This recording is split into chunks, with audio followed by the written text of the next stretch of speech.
Hello, Airbus Cockpit Coach here. In this video we're going to look at the ice shedding procedure in the Phoenix A320.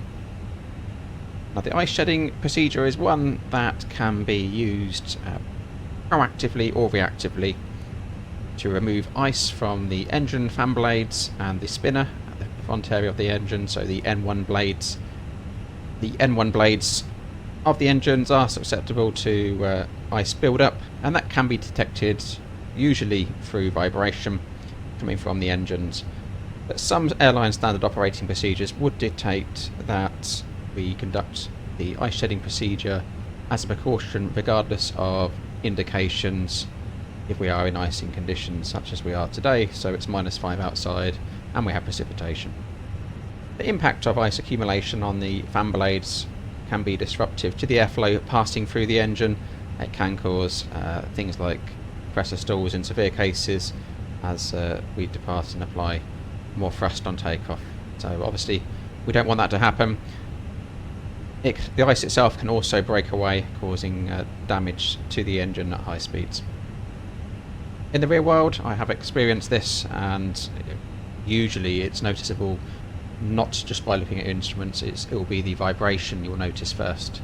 So that's something we don't have in the sim, so we do need to pay attention to our instruments here. So whenever you're departing in these conditions, especially in the Phoenix, as this particular scenario is modelled, so we do get the impact of ice accumulation on the engine fan blades modelled within the Phoenix.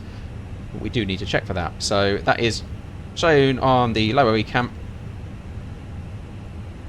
on the engine page on the left side, and the vibration on the blades is shown at the bottom there. And it'll be the N1 blade where you expect to see vibration as a result of icing.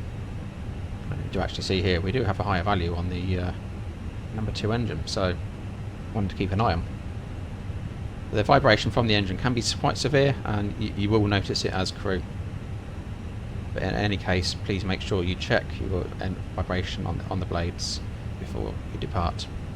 So we have two different types of engine available for the Airbus A320. So we've got the CFMs, which we currently have here, and the IAE engines, and both have a slightly different procedure.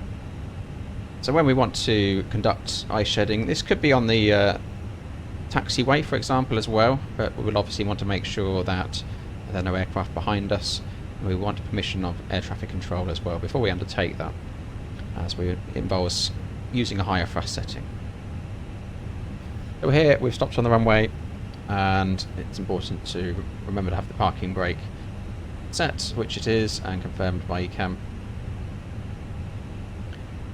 I have noticed that the Phoenix model here today will slip slightly with the parking brake on, obviously mimicking some form of ice on the runway. However, conditions that I see out of the window today, in the real world I wouldn't expect the aircraft to slip forward using the thrust we're going to be using today. It's just one to keep an eye on, because you may see the aircraft move forward. It is good practice to keep your feet on the toe brakes just in case there's a failure with the parking brake system and we have to take over manually on the braking side of things. So once we've got the parking brake set, we've got ATC permission. All we have to do in the CFM engine variant is increase the thrust to 70% of N1, which is up there on both engines at the same time, nice and gradually.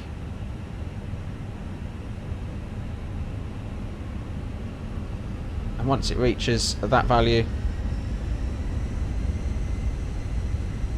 we start the timer. You'll see the aircraft slipping forward slightly. Monitor that down here. And we wait for 30 seconds to elapse.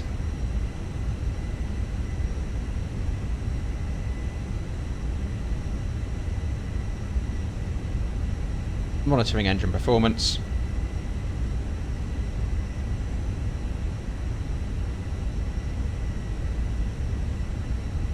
And there's 30 seconds. So what we do, we retard the throttles back down to idle slowly.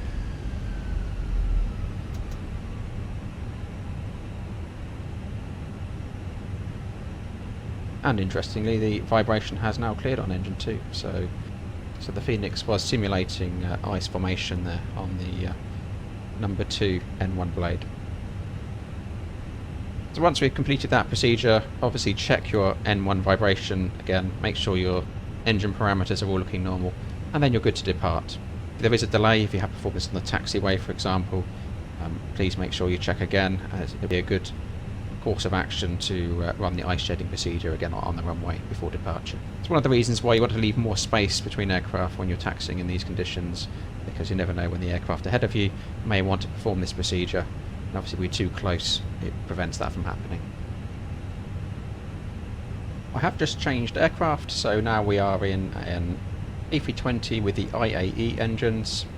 Obviously slightly different parameters here to look at.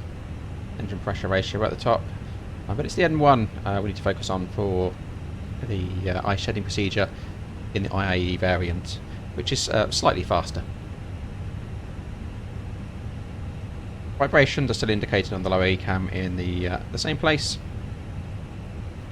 All we have to do in the IAE variant is increase our N1 percentage to 50% for a few seconds and then just bring it back down to idle, and that is the procedure. We have the park brake set, air traffic control clearance received. Let's gradually increase our thrust to 50% N1.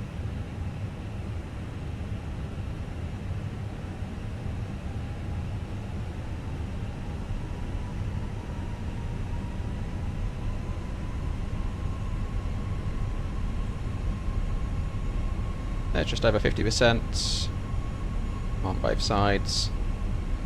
Once it's there, smoothly bring it back down to idle thrust again. And that's the ice shedding procedure completed on the IAE variant. A lot faster. So that's the ice shedding procedure in the Airbus A320. That's obviously a critical part of operating the aircraft in icing conditions, so please remember that procedure. The icing condition itself, the build-up of ice on the fan blades, is modelled in the Phoenix, so you need to be aware of it. Keep an eye on the N1 vibrations, as we don't have the benefit of feeling the vibration in the sim. Make sure you don't get caught out by that one. If you have any questions on that, please drop them in the comments. And if you found that useful, please hit the like button and subscribe to stay up to date with the latest content. Thanks for watching.